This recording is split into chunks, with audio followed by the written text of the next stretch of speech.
Alors, bah écoute, je vais commencer par le sujet, on va faire dans l'ordre, on va commencer par le Digital Market Act, qu'on appelle en acronyme le DMA. Comme ça ira plus vite à dire. Donc du coup, pour votre information, ce texte existe, le projet de texte a été présenté depuis fin 2020 par la Commission européenne et il a été définitivement voté par le Parlement européen le 5 juillet de 2022. Et pour ce qui est du Conseil de l'Union européenne, il va l'adopter définitivement, donc parce que tu sais c'est la procédure, on commence par le Parlement européen et ensuite on termine par le Conseil de l'Union européenne. Ouais voilà, c'est la navette et le vote du Conseil de l'Union européenne est prévu pour le 18 juillet 2022. Du coup, le règlement il couvre donc des services en ligne qui sont très répandus et couramment utilisés, fournis ou proposés par les grandes plateformes. Donc le règlement liste 10 services de plateforme essentiels ou de base qui posent aujourd'hui problème. Donc je vais vous donner la liste très rapidement. On a les services d'intermédiation, à savoir tout ce qui est place de marché, les boutiques. Alors les places de marché et les boutiques d'applications. On a ensuite les moteurs de recherche, les réseaux sociaux, les plateformes de partage de vidéos, donc YouTube, Instagram, tout ça. Oui, donc 90% de l'utilisation courante d'Internet des gens, quoi. Oui, voilà, messagerie en ligne, système d'exploitation, dont les téléconnectés, services en nuage, cloud. Voilà, ouais, ma marketplace avec les services d'intermédiation, les services publicitaires, les navigateurs web et les assistants virtuels. Voilà. Donc tout ça, ça va être couvert par le DMA. Et par contre, le DMA ne va pas couvrir n'importe lequel de ces acteurs, il va contrôler des acteurs qui sont qualifiés de contrôleurs d'accès à l'entrée d'Internet. En fait, parmi tous ces acteurs, il y a certaines entreprises qui vont être visées précisément par le DMA. Alors, les contrôleurs d'accès, en fait, ce sont des acteurs qui ont une forte incidence sur le marché intérieur de l'Union européenne. En gros, c'est un point d'accès important des entreprises. Ah, il y a eu un écho. Il y a eu un écho.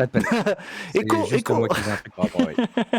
Ne te laisse pas perturber, ça peut arriver, ça durera moins d'une seconde. Ce n'est pas grave, c'est les petits aléas du direct, on va pas s'inquiéter. Donc du coup, je reprends donc ce qu'on entend par contrôleur d'accès.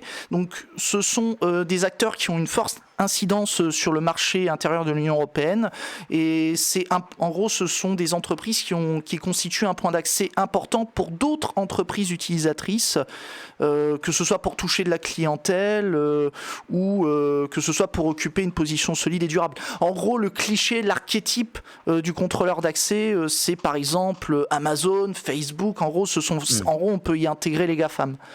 Et après, il y a des critères plus précis qui sont donnés par le règlement. Pour qu'une entreprise soit présumée être un contrôleur d'accès, il faut qu'elle fournisse un ou plusieurs services de plateforme essentiels dans au moins 3 États européens. Il faut que l'entreprise ait un chiffre d'affaires, une valorisation boursière très élevée. Donc le règlement vise 7,5 milliards d'euros, au moins de chiffre d'affaires annuel en Europe dans les 3 dernières années, ou 75 milliards d'euros ou plus de capitalisation boursière durant la dernière année. Et après, dernier critère qui permet d'identifier, il faut que cette entreprise enregistre un grand nombre d'utilisateurs dans l'Union européenne, c'est-à-dire plus de 45 millions d'Européens par mois et 10 000 professionnels par an pendant les 3 dernières années. Donc en gros, tu peux inclure les clichés, ça peut être encore une fois YouTube, Instagram, Facebook.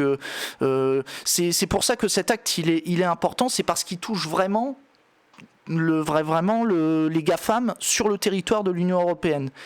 Et donc du coup, si vous voulez retrouver Sachant qu'il y avait pas mal d'espace juridique qui leur permettait de faire ce qu'ils voulaient au niveau fiscal comme au niveau légal, quoi. Alors là, de ce que j'ai compris, je pense que c'est pas. Je crois qu'il n'y a pas de. On va dire. C'était généralement les États membres qui sanctionnaient ces GAFAM plus que l'Union européenne elle-même, tu vois ce que je veux dire? Oui, c'est vrai que après c'est le problème des, tu sais, de tout ce qui est des compétences de l'Union européenne. C'est difficile, bah, tu sais, de porter des, comment on appelle ça, des projets de texte fiscaux à l'échelle de l'Union européenne. Tu sais, il y a toujours cette problématique autour de la souveraineté des États membres. À savoir, est-ce que c'est plus à l'État d'intervenir dans le volet fiscal, parce que c'est quand même une des prérogatives essentielles, le fiscal, pour un État. Tu sais, mais bon, là on digresse, mais tu sais, c'est un débat très intéressant. Ouais, Grèce. c'est un débat. Juste petit détail technique, je crois que ton micro sature un petit poil, Amigo. Pourtant, j'ai baissé beaucoup ton son, donc je pense que ça vient du gain de ton côté. Ah d'accord, C'est dommage parce que les gens aiment bien le côté ASMR de ta voix et là tu cracotes un petit peu. Oui, c'est peut-être parce que je parle fort. Je relais une question de Monsieur Hibou qui nous dit c'est la loi qui veut faire de l'interopérabilité sur les plateformes. Genre j'ai un service qui tourne autour de Twitter et avec cette loi, Twitter peut me tuer mon service du jour au lendemain ou pas? Alors là, question très spécifique, honnêtement, pour ton cas, je pourrais pas te répondre directement. Là-dessus, j'ai pas envie de dire de bêtises. Mais une chose est sûre, c'est que Twitter aura des obligations. Et justement, bah, je vais vous les présenter. Les différentes obligations, elles figurent aux articles 6 à 8 et 14 et 15 du règlement. Bon, je vais pas vous lister toutes les obligations, mais je vais vous lister... Est-ce que tu peux nous le résumer succinctement? Alors, je vais vous donner ce qui est important. Une petite liste. La liste, elle figure dans la page qui s'affiche juste derrière moi. C'est viepublic.fr qui a résumé l'apport du texte.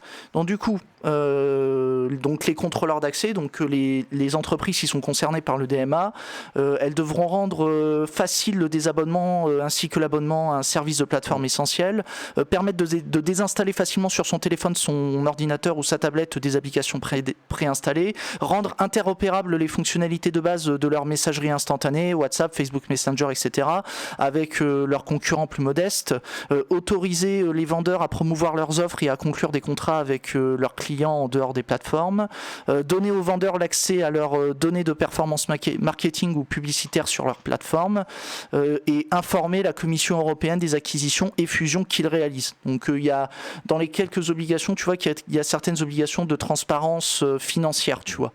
Sachant qu'il y avait déjà eu un premier haul-là qui avait été fait au Far West numérique qui se déroulait sous nos yeux avec les RGPD, Règlement général sur la protection des données, qui, par exemple, on ne cochait plus de base, oui, on va vous spammer, utiliser vos données. Non, c'est maintenant la case de base est décochée, en tout cas pour genre s'abonner à des newsletters, des trucs comme ça, dans des opérations dans lesquelles vous étiez obligé de renseigner une adresse mail ou d'autres de vos coordonnées.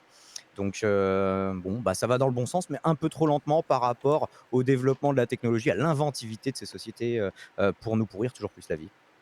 Et après, sinon, Daimon, pour poursuivre, là j'ai donné quelques obligations, mais il y a aussi des interdictions qui sont posées par le texte. Donc encore une fois, je vais les énumérer très rapidement. Les contrôleurs d'accès, ils ne pourront plus notamment imposer les logiciels les plus importants, que ce soit navigateur web, moteur de recherche, assistant virtuel. Donc on pense notamment à Microsoft par exemple, avec bon, on verra si ce sera applicable ou pas. Donc à leur imposer les logiciels les plus importants, donc par défaut de leur système d'exploitation. Un écran multi-choix devra être proposé pour pouvoir opter pour un service concurrent. Ensuite, interdiction de favoriser leurs services et produits par rapport à ceux des vendeurs qui utilisent leur plateforme. Donc en gros, c'est l'interdiction de l'autopréférence, et interdiction aussi d'exploiter les données des vendeurs pour les concurrencer. Interdiction de réutiliser les données personnelles d'un utilisateur à des fins de publicité ciblée sans son consentement explicite. Bon, je pense que c'est un peu ça se cumule. On va vous forcer plus ou moins. Mais bon. Ça, je trouve que ça se cumule un peu avec le RGPD là pour le coup là, ouais. ce petit volet là. Et après il y a. Parce que c'est depuis les RGPD que vous avez maintenant tous les sites qui vous disent ouais, accepte mes cookies, connard. Ouais. Si tu les acceptes pas, va falloir que tu décoches les trucs un par un pour te faire chier. Oui, ça c'est très chiant. Il y a quelque chose quand même qui est de pourri au royaume de Danemark, un truc comme ça. Je crois que c'était ça. Et dernière interdiction, il est interdit en fait d'imposer aux développeurs d'applications certains services annexes, par exemple les systèmes de paiement, par exemple. Et pour ce qui est des sanctions, alors elles figurent aux articles 30 et 31 donc du DMA, donc du règlement DMA. Et en cas d'infraction, c'est la Commission européenne qui pourra prononcer contre le contrôleur d'accès, donc contre l'entreprise, une amende pouvant aller jusqu'à 10% de son chiffre d'affaires mondial total, et en cas de récidive, jusqu'à 20% de ce chiffre d'affaires. Donc ça, c'est pour les amendes. Et il y a aussi, donc je crois que j'en avais déjà parlé, des astreintes. Alors, pour vous rappeler ce qu'est une astreinte, c'est une sanction pécuniaire qui est infligée en fonction du nombre de jours ou de mois de retard dans l'exécution d'une décision. Là, en l'occurrence, de la décision de la Commission européenne. L'Union européenne émet tant de jours amende d'astreinte à tel pays, jusqu'à ce qu'ils mettent en place tel règlement. Et là, du coup, les astreintes pourront aller jusqu'à 5% du chiffre d'affaires journalier mondial total. Voilà. Donc là j'ai clôturé le premier sujet. 5% par jour ? Alors c'est ça. Alors c'est 5% de son chiffre d'affaires journalier mondial total. Après, je sais pas si c'est par mois de retard ou par jour de retard. Ça, j'ai pas regardé dans tête. 5% du CA journalier par jour de retard, ce serait quand même, en gros, on vous prend 5% de tout ce que vous faites, quoi. Jusqu'à ce que vous mettiez en conformité. De toute façon, le mécanisme de l'astreinte, c'est ça. C'est une mesure dissuasive complémentaire pour vraiment contraindre on va dire la personne sanctionnée à se conformer. Voilà, effectivement. Et salut Lex, je passe en l'heure. Bah écoute, sois le bienvenu. Et oui, pour les gens qui nous parlaient de la canicule, oui,